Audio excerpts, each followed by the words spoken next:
자, 여기 보이시죠? 쓰레기 같은 인생을 산 나를 왜 구원하시나요? 이거 제 얘기예요. 근데 제 얘기를 하기 전에 하나님의 사랑에 대해서 50분까지 해도 되는 거예요? 네. 하나님의 사랑이란 요 부분을 좀 같이 좀 이야기를 나누고 싶습니다. 이 부분은 므낫세 이야기는 고재영 목사님 설교를 통해서 깨닫게 돼서 알게 된 부분이고 감동을 진짜 많이 받았고요. 그 다음에 나머지는 제가 깨닫게 된 이유예요. 만약 사단이요 하늘에서 회개를 했더라면 이라면서 부조화 선지자에 뭐라고 적혀있냐면 사단이 회개를 하면 그의 본래 있던 자리로 복직을 시켰을 거래요. 그 처음에 이해가 안 갔어요. 아니 죄를 범했는데 왜 복직을 시키시지? 여러분 생각해보세요. 내 오른팔이었어. 근데 이게 날 배신했어. 어떻게 해요? 죽여버려. 그죠? 죽이면 안 되죠? 절대 용서 못 하잖아요. 일반적인 우리 인간적인 사고방식에선. 근데 어떻게 하나님은 왜 사단을 다시 그 자리로 복직을 시키려고 하셨을까? 이 부분을 묵상을 하다가 순간 떠오른 게 뭐였냐면 베드로 이야기였어요. 베드로가 예수님을 3번 부인하는 지경까지 갔지만 예수님께서는 부활하시고 베드로를 찾아가셔서 네가 날 사랑하니? 3번 부인한 것만큼 그 3번의 질문을 통해서 베드로의 진짜 회개한 것을 다른 제자들에게 드러내셨어요. 그리고 나서 뭐라고 계속 말씀하세요? 내 양을 먹이라, 내 양을 치라. 계속 그렇게 얘기하시면서 어느 자리로 세우신 거예요? 교사의 자리로, 복음을 전하는 기별자의 자리로 그를 다시 세우셨어요. 그런데 그 부분을 생각하면서 보니까 그게 진짜 하나님의 지혜고 여기에 복음이 있더라고요.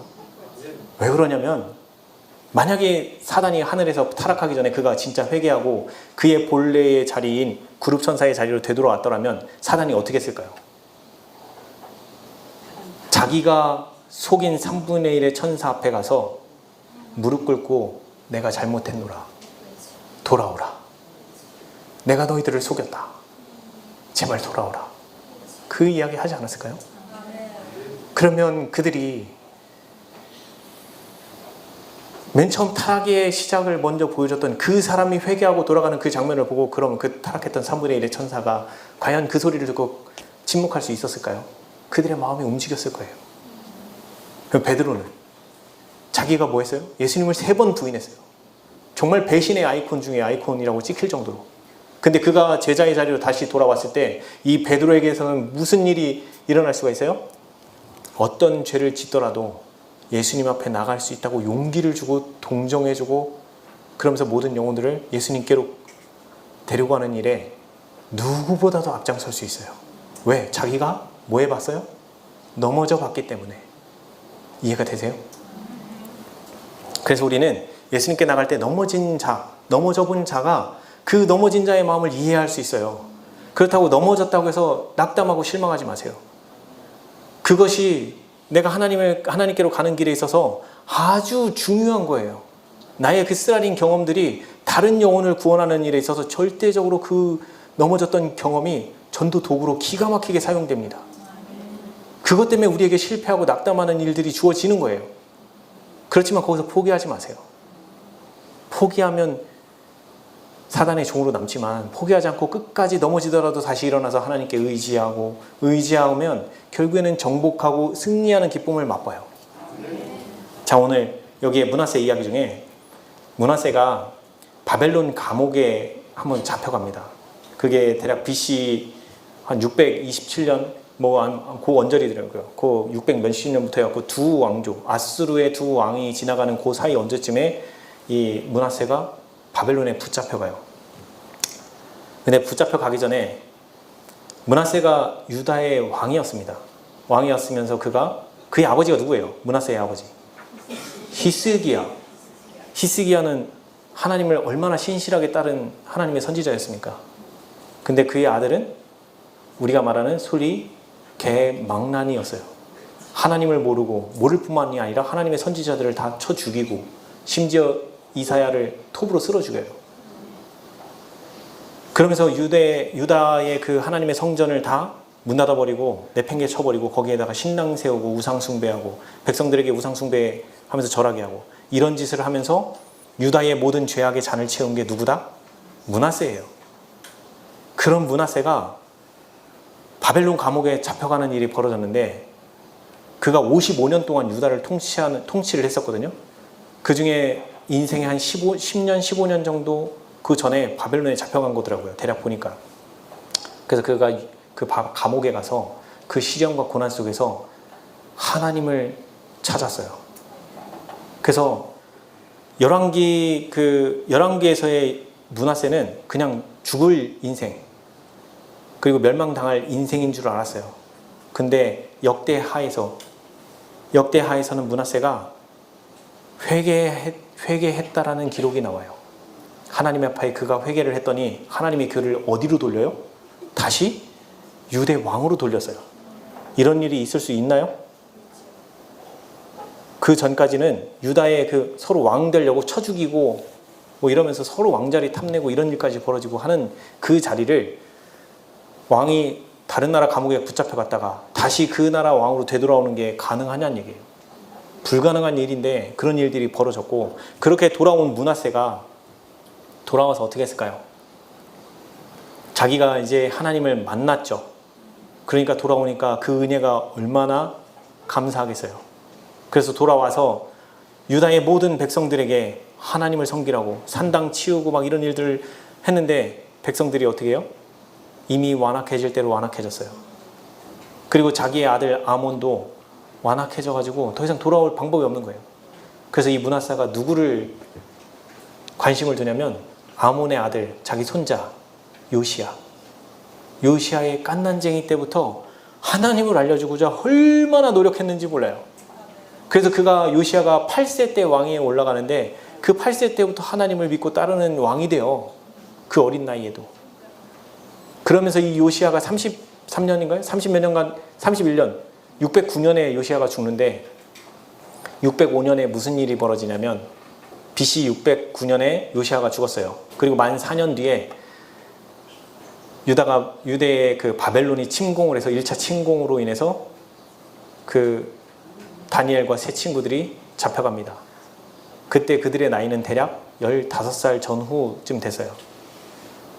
그래서 요시야가 왕으로 있는 동안에 유대에 엄청난 개혁이 일어났고 그 개혁에 불을 붙여주기 위해서 하나님께서 예레미야 선지자를 붙여주셔요. 그래서 이 선지자와 유다 왕이 계속 이 하나님의 그 율법을 회복하고자 산당도 없애고 율법책도 발견해서 낭독하고 그러면서 백성들이 다 울며 회개하며 막 이런 일들이 벌어지고 있는데 요시야 왕이 젊은 나이에 31살에 죽어요. 죽고 나서 얼마 안 돼서 결국에는 바벨론이 침공하는 일이 벌어졌어요. 그때 다니엘과 세 친구들이 붙잡혀가는데 그들이 다니엘과 세 친구가 그렇게 하나님을 믿는 믿음으로 성장하게 만들어준 그 근원에는 누가 있다? 요시야예요? 네, 회개한 므낫세가 있어요. 여기에 복음이 있는 거예요.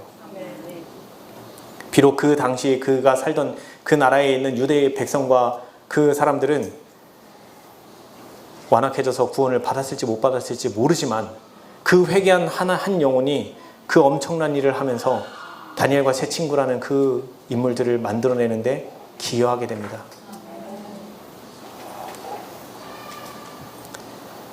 다른 거 다 생략하고요.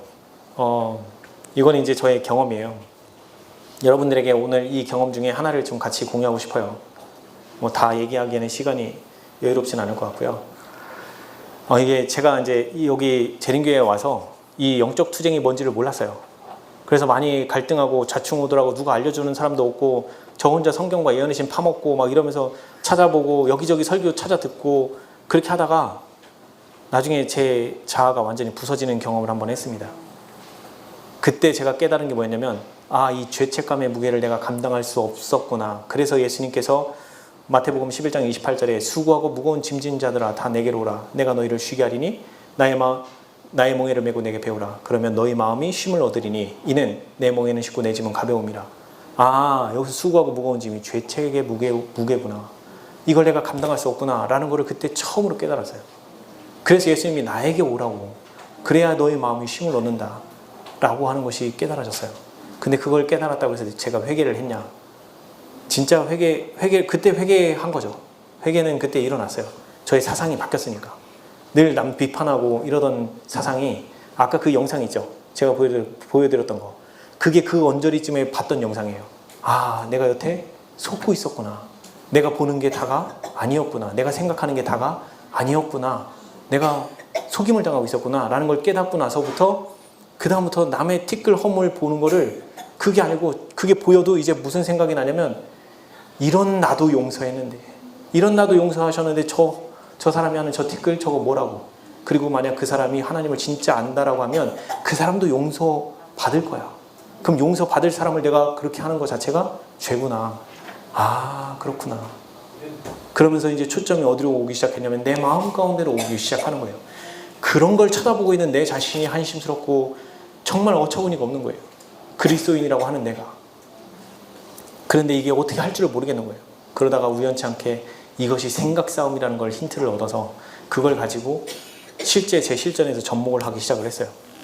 근데 저를 화나게 하는 저와 가장 가까운 사람이 던지는 그 한마디 한마디에 제가 너무너무 무너지는 거예요. 순간 화가 올라오고 이걸 참지를 못하는 거예요. 그래서 거기서 그러는 거예요. 그 영상에서 그때 하나님을 부르래요. 예수님께 의지하라는 거예요. 그래서 하려고 해봤어요. 근데 분노가 올라오죠. 그러면 기도해야 된다는 생각이 들어요? 안 들어요? 아, 그렇죠. 지극히 정상인 거예요. 저도 그랬습니다. 기도해야 된다는 생각 전혀 안 들어요. 그래서 나중에는 자꾸 기도를 해야 되는데 터뜨리고 후회하고 그러고 난 다음에 기도를 바꿨어요. 하나님, 저 분노하니까 기도해야 된다는 생각 자체를 못 하겠어요. 저 그때 기도해야 된다는 생각 좀 주세요. 그랬더니 어느 순간 그때 분노가 싹 올라왔는데 야, 기도해야 돼. 근데 다 터져 나갔습니다. 그러니까 어떻게 돼요? 마음이 더 곤고해져. 아, 미치겠는 거예요. 생각이 났는데 못했으니까 더 막 그 다음에 고범죄라는 거 알죠?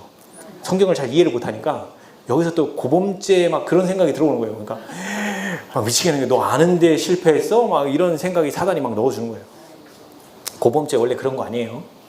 진짜 성령에 감동돼서 완전히 회개하고 경험한 사람이 고의적으로 하나님을 무시하고 떠날 때 벌어지는 일이에요. 그렇기 때문에 죄인이 하나님께로 나가는 데 있어서 낙망하고 넘어지고 실패하는 이거는 고범죄 아닙니다. 네.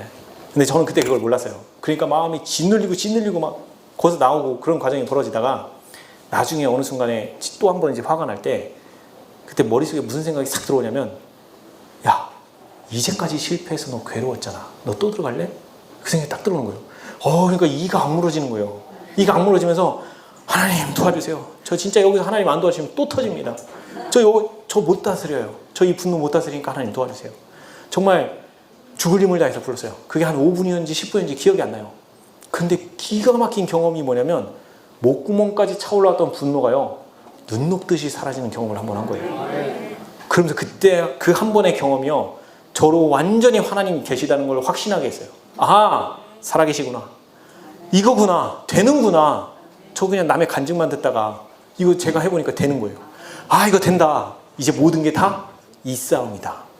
그러면서 이제 그 다음부터 뭘 하냐면 양심에 찔리는 뭔가가 있으면 이제 그거 갖고 계속 하나님께 내놓고 싸우는 싸움이 시작이 됐어요. 자, 매번 성공했을까요? 그 다음에 뭐래요? 방심은 금물, 다툼을 통해 대박 넘어짐. 요 경험하고 불과 한 2달 지났나? 제가 이제 일하는 곳에 협력업체에 사람이 있었어요. 어떤 아저씨인데, 제가 이제 개발을 하는데, 개발자가 이런 거 해야 되는데, 이 아저씨가 나는 요 A밖에 못해. 그러니까 나한테 더 시키지 마. 아니, 돈을 몇백만 원씩 받으면서 와갖고, 이것까지 해줘야지 되는데, 그걸 자기가 안 한다는 거예요. 자기 롤이 아니래. 막 승질이 나는 거예요. 미치겠더라고요. 자꾸 그 사람이 안 하면 그 일이 자꾸 저한테 오니까.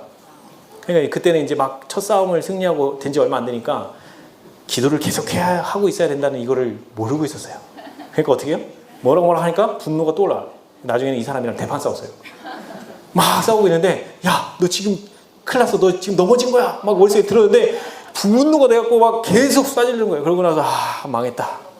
나 망했다. 하나님께 기도로 나갈 힘이 안 생기는 거예요. 분명히 머릿속에 그 생각까지 다 들어왔는데, 그러고 그거 다 했으니까 막 있는 대로 다 퍼붓어요. 제가 막 나중에는 막 차마 욕은 못하고 그 정도까지 다 했어요. 그러고 나서 며칠 동안 또 힘든 거예요. 막 말씀을 보는데 자꾸 그 생각이 괴롭혀요. 하나님, 저 좀 도와주세요. 아이고, 저 좀 도와주세요. 앞에 나갈 용기가 안 생기는 거예요. 그래서 결국에는 그때 알았어요. 아, 이거 계속 하나님과 연결된 기도를 하고 있지 않으면, 내 생각을 살피고 있지 않으면, 아, 넘어지는 거 순식간이구나.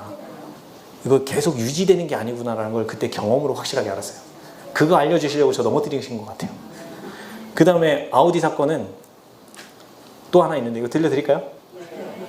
아우디 사건은 어느 금요일 안식일 시작된 금요일 날이었어요. 제가 이제 회사에서 좀 일찍 퇴근을 했는데, 한 12시 좀 전에 이제 애 학원이 1시쯤이었어요. 그래갖고, 이제 보니까 시간이 촉박해. 그래갖고 애 학원 픽업까지 해갖고 데리고 가려면 이제 시간이 얼마 없는 거예요. 그래갖고 막 이제 때려 밟으면서 그때 모닝을 끌고 갔거든요. 그래서 모닝 끌고 막 오는데, 급하니까 이제 차가 자꾸 보니까 금요일 날은 좀 막혀요. 그래가지고 안 막히는 새길로 빠져갖고 그 잘 안 다니는데 글로 가려고 이렇게 쓱 들어섰어요. 그랬더니 앞에 아우디가 한 대 가고 있는 거예요. 근데 이 차가 30이에요. 시속 30. 나 바빠 죽겠는데. 그래서 이렇게 운전석에서 걔가 휴대폰으로 뭐 만지고 있나 하고 이렇게 쓱 쳐다봤어요. 근데 아니요, 휴대폰 아니에요. 앞에 쳐다보고 있어요. 근데 30km로 가는 거예요. 좀 있으면 얘가 뭐 저기 전화를 받든 뭘 하나 보다. 그러고서 이제 좀 기다렸어요. 30좀 쫓아가는데 안 가. 이런 나 바빠 죽겠는데. 그래서 딱 차가 안 오는 데라 그냥 확 제껴갖고 웅 해갖고 이제 왔어요. 이제 그 길 거기 차가 안 다니는 데서 이제 오다가 신호에 딱 걸렸는데, 신호에 딱 걸려갖고 이제 빨간불을 대기하고 있는데, 아까 그 아우디 있죠. 갑자기 뒤에서 킥 소리 나는 거예요. 그래갖고 백미러로 뚝 쳐다봤더니 아까 그 아우디예요. 이 웃긴 놈이네. 내가 저기 할 때는 빨리빨리 있지만 안 가고 이제 끽 소리 냄새 오나. 그랬더니 차에서 문을 열면서 내리는 거예요. 내리더니 사태가 뭐가 좀 안 좋아. 날 보고 오는 거예요. 오더니만 제 창문을 탁탁 쳐요. 오더니만 첫 마디가 뭐라는 줄 아세요? 무슨 운전을 그따위로 하세요? 저한테 그렇게 들었어요. 딱 보니까 나이가 저보다 어려 보여요. 뭐 많아봐야 제 나이. 근데 지가 나를 언제 봤다고? 이 생각을 딱 하는 순간 갑자기 배꼽 밑이 뜨끈뜨끈해지면서 여기서 뭐가 이렇게 막 점점 불타오르는 거예요. 그때가 요 첫 경험 하고서 좀 한참 지난 다음에요. 그래서 요 싸움이 한번 대박 사건 한번 넘어졌고, 그거까지 알고 났었어요. 그러니까 이제 그 다음부터 하나님 도와주세요. 지금 저 이거 분노 못 다스리니까 저 여기 안 가게 도와주세요. 그래서 그때 또 다시 기도를 시작하고 있었어요. 근데 마음이 안 바뀌어요. 전에는 처음에 할 때는 기도하면 그렇게 바뀌었는데, 지금 사태가 좀 안 좋아요. 안 바뀌어.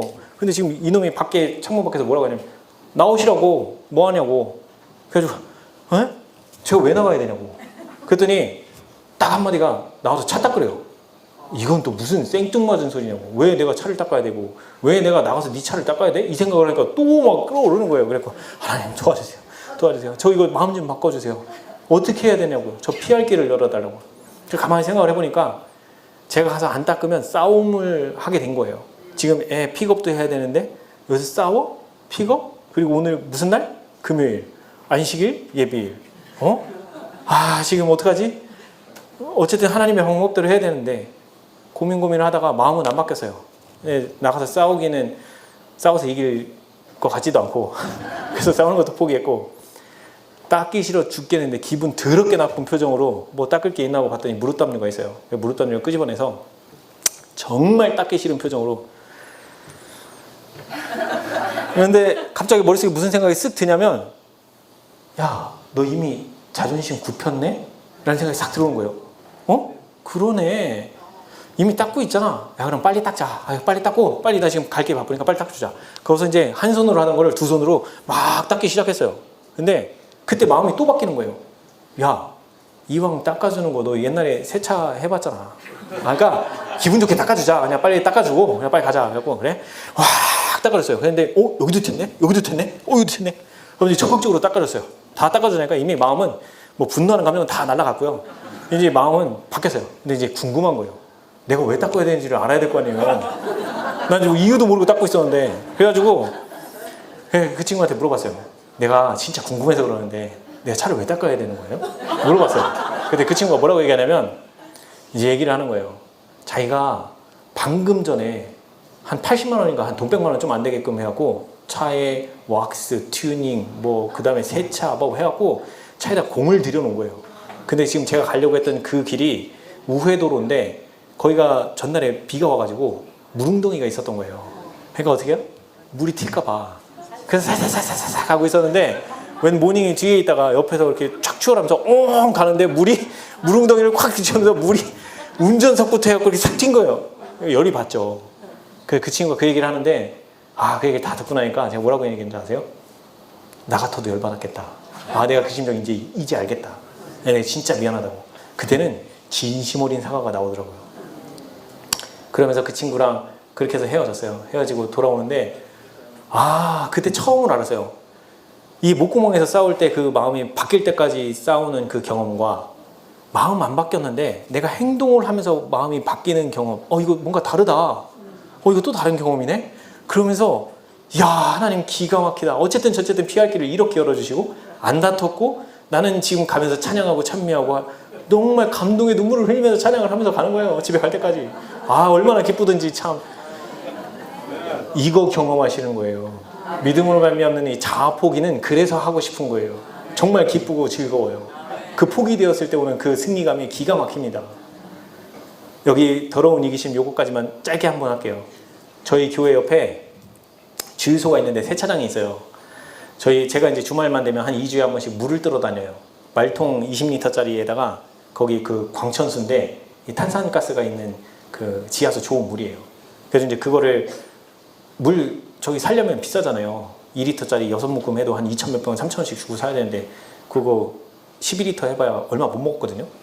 그래서 이제 물을 말통 하나에 500원씩 주고 이제 물을 받는데 500원도 이제 전기세 개념으로 주는 거예요. 그래서 이제 딱 봤더니 차에 동전이 없어요. 원래는 제가 동전을 좀 500원짜리 몇 개씩 놓고 다니는데 그날따라 가려고 했더니 물통 다 챙겨놓고 봤더니 동전이 없는 거예요. 그래서 동전을 바꿔야 되는데 그랬더니 딱 번뜩 생각난 게 그치 우리 교회 옆에 주유소가 있는데 거기 세차장이 있잖아. 동전 교환기가 있어. 마침 10,000원짜리도 있고 잘됐다. 가자. 그래서 이제 가갖고 주유소에 주유하는 주유구를 비껴서 이 세차장으로 딱 차를 댄 다음에 동전을 딱 바꾸고 그 다음에 차에 딱 탔어요. 그리고 딱 나가는데 사람이 막아요. 주유소 주인이 딱 오더니 되게 기분 나쁜 표정으로 지금 뭐 하시는 거예요? 이러는 거예요. 그래서 분위기가 뭔가 쎄한 게 내가 이것 때문에 그런가 보다 이제 느꼈어요. 뭐 때문에? 동전만 바꾸고 아무것도 안 하고 그냥 가니까 뭐예요? 이 괘씸죄로 저한테 온 거예요. 그래서 제가 딱 오면서 인상 딱 찌그리는데 눈치가 챘어요. 이거 어떡하지? 변명을 어떻게 해야 되나? 뭐 그러는데 그 사람이 이제 딱 그 얘기해요. 지금 뭐 하시는 거예요? 죄송합니다. 제가 동전을 좀 바꿨습니다. 그러니까 뭐 하시는 거냐고요? 죄송해요. 제가 동전이 좀 급해서 바꿨어요. 뭐 하시는 거예요? 죄송합니다. 그 사람도 아무 말도 못했어요. 그러면서 그 사람이 하는 얘기가 당신은 여기서 이거 하얗고 동전을 바꿔가지만 나는 수고롭게 은행 가서 동전 교환에다가 바꿔서 집어 넣는 거 아닙니까? 최소 바꿨으면 세차라도 하시든가 뭐라도 하시고 가면 제가 뭐라고 하겠습니까? 근데 동전만 딸랑 바꿔가면 그거 내가 노력한 거 당신 그렇게 하라고 지금 내가 이렇게 한 거예요? 이런 소리를 하는데 할 말이 없는 거예요. 얼굴이 화끈화끈거렸어요. 정말 쥐구멍이라도 들어가고 싶었어요. 근데 지금 제가 이 경험을 한 게 언제예요? 요 아우디 사건, 분노 사건 다 지나고 난 다음에 그런 다음에 요 경험을 한 거예요. 그러니까 뭘 알아요? 하나님과 온 우주 거민이 뭘 봤다? 저의 이 모습을 봤다. 이 사람에게도 창피하지만 지금 내가 그리스도인이라고 하면서 이런 짓을 하고 있더라. 정말 고개가 숙여지고 죄송했습니다. 근데 그날 감사했어요. 왜 그러냐면 제 안에 그런 이기심이 있다는 걸 보여주셨다라는 생각이 딱 들으면서 하나님 감사합니다. 제가 이런 존재군요. 제가 이래서 더 하나님 앞에 무릎 꿇고 나가야 될 이유가 또 생겼습니다. 그때 진짜 그런 말씀을 드리게 됐어요. 여러분들께 딱 하나 드리고 싶은 말씀은 아까 제가 분노하는 이 경험, 거기서 눈녹듯이 사라진 그 경험은 정말 미련한 싸움이에요. 왜 그러냐면 여러분들의 생각 싸움을 놓치면요 어디로 내려가면 바로 감정으로 이어집니다. 감정으로 이어지면 감정이 최후의 폭발은 어디서 일어나요? 여기 목구멍까지 분노가 일어나는 이 지점은요 100번 싸우면 99번 져요. 그렇게 싸움에서 이기기가 어려운 지점이에요. 하나님을 의지하더라도 왜 이기기가 어렵냐? 이 욕구, 분노하고자 하는 그 욕구가 미친 듯이 올라오는데요 기도해야 된다는 생각을 눌러버려요. 그래서 어디서 싸우는 게 제일 현명하냐? 머릿속에 생각으로 들어올 때 거기서 싸우는 게 제일 현명한 거예요. 그러면 두 개의 차이가 있어요. 목구멍에서 싸울 때는 분노가 끌어올랐죠. 기도로 이기면 이 분노가 눈 녹듯이 사라지는 경험을 해요. 근데 생각으로 들어올 때는 감정으로 이어졌어요? 안 이어졌어요? 안 이어졌죠? 그러면 좀 전과 같은 그 눈 녹듯 그런 경우는 없어요. 근데 마음의 평안이 있어요. 그 생각이 나를 자꾸 사로잡으려고 할 때 예수님, 저 이 생각 품기를 원치 않아요. 이거 가져가 주시고 제 마음 평안을 주세요. 그러면 그 생각이 슥 사라지고 내 마음은 그걸로 다시 동요하지 않아요. 그래서 감정도 전혀 변화가 없어요. 마음의 평안을 얻습니다. 그리고 마지막으로 드리는 말씀은, 절망했을 때 여러분들이 이 분명히 하나님의 길을 가다 보면 실패하고 넘어질 거예요. 그때 결코 절망으로 들어가지 마세요. 왜 그러냐? 절망으로 들어가는 게 하나님을 불신하는 거예요. 이유는 하나님께서 십자가 사건을 통해서 우리가 범죄한 모든 죄값을 다 이미 구속의 값을 치르셨어요. 지불하셨어요. 그러면 사단은 어떻게 하냐면 우리에게 죄 짓는 생각을 주고, 죄를 지으면 거봐 죄 졌지 하면서 죄책감을, 양심의 가책은 하나님께서 이용하시고, 그렇지만 이 죄책감도, 이 양심의 가책도 사단도 이용해요. 그래서 어떻게 하냐, 거기서 계속 절망으로 끌고 가려고 해요. 근데 왜 절망으로 가면 안 돼요? 죄값 지불 끝났다고요. 그러면 우리는 거기서 뭐 할 수 있어야 돼요? 하나님, 저 넘어진 거 맞아요. 저 연약해요. 그래서 예수님 도움이 필요합니다. 라고 기도하시고 마음이 바뀔 걸 믿고, 여러분들에게 마음에 가장 큰 감명을 주었던 찬미가, 그거를 부르세요. 부르는 게 힘들면 가사라도 읽으세요. 그러면서 나의 마음을 하나님께로 찬양하는 마음으로 돌리세요. 그 하나님께서 엄청 기뻐하십니다. 거기에 들어가지 않는 것이 여러분들의 마음의 이 아까 양심의 가책에서 벗어나고 안식을 누리는 길이에요. 그게. 그 가책으로 들어가지 않으면 다시 일어서서 도전할 용기가 또 생겨요. 그것이 큰 힘이 될 거예요. 결코 낙담으로 들어가려고 할 때 거기에 휩쓸려 가지 마세요. 그때 반드시 넘어진 거 인정하고, 나 실패한 거 하나님께 인정하고, 예수님 도와주세요 하면서 그렇게 나가세요. 네, 여기까지입니다. 사랑이 많으신 하나님 아버지, 오늘 또 저희의 입술을 통하여 주님의 귀한 음성을 들을 수 있도록 인도해 주시며 감사합니다. 이것이 제가 한 말이 아니오 주께서 하신 말씀이며 저의 경험을 통하여 또 말씀하신 말씀입니다. 아버지, 이 경험이 저만 한 것이 아니고 우리 모두가 함께 할 수 있도록 도와주시고, 물론 비록 제가 경험을 하였다 하더라도 언제든지 넘어질 수 있는 연약한 존재임을 잊지 않습니다. 우리 모두 또한 연약한 존재임을 잊지 않게 하여 주시고 매 순간마다 주님만 의지하게 하여 주시옵소서. 하나님께서 이 집회를 마치는 그 기간까지 우리 가운데서 이 생각 싸움을 가지고 주님께로 나아가며 인정하며 예수님의 필요를 구하는 저희들 되게 하여 주시고, 이 경험이 우리 가운데 일어나게 인도하여 주시옵소서. 사랑과 은혜가 풍성하신 우리 주 예수 그리스도의 이름으로 간절히 기도드리옵나이다. 아멘.